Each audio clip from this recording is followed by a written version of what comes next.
Syederalun Kepolisian Resor Aceh Utara telah menyelesaikan berkas perkara kasus kekerasan seksual yang melibatkan seorang pemuda berinisial Z 23 tahun.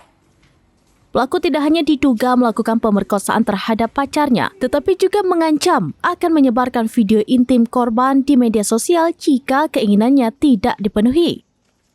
Kasus ini berawal ketika pelaku dan korban berkenalan melalui media sosial Instagram pada Januari 2025.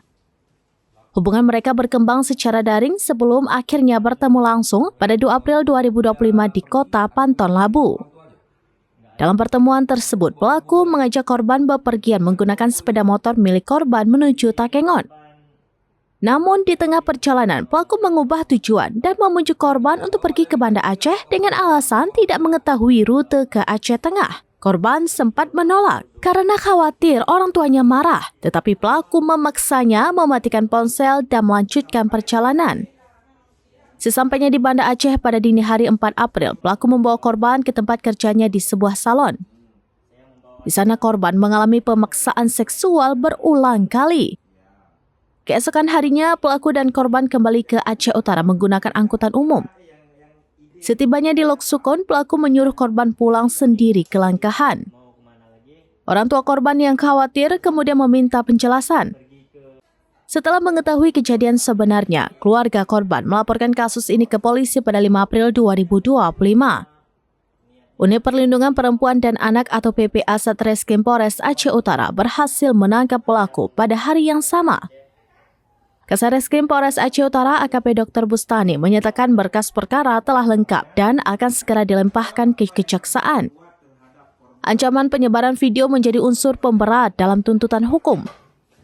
Pelaku dijerat dengan pasal 50 junto pasal 47 Kanun Aceh nomor 6 tahun 2014 tentang hukum jinayat yang mengancam hukuman maksimal 200 bulan penjara. Nah, habis itu kau setubuhi dia berarti?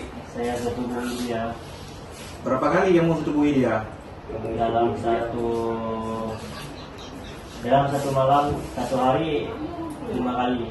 Sehari 5 kali kau setubuhi dia? Kapolres Aceh Utara AKBP Nanang Indra Bakti menghimbau masyarakat terutama orang tua untuk lebih waspada terhadap pergaulan anak di media sosial guna mencegah kejahatan serupa. Rekam layar tadi bahwa sudah terjadi perbuatan yang kami sampaikan tadi yang tidak senonoh, ya intinya dalam spesifikasi dalam kategori ya, dalam kategori perbuatan yang tidak senonoh, pornografi lah, sehingga si korban takut akan diketahui orang-orang ramai, kemudian diketahui oleh orang tuanya, keluarganya, sehingga menuruti ancaman atau ajakan daripada si pelaku. Pasal 50, pasal 47 Kanun 6 2014 tentang hukum jinayat ya dengan lebih kurang 2. Dari Aceh Utara, Jafaruddin, serambinews.com. Download Tribun X sekarang, menghadirkan lokal menjadi Indonesia.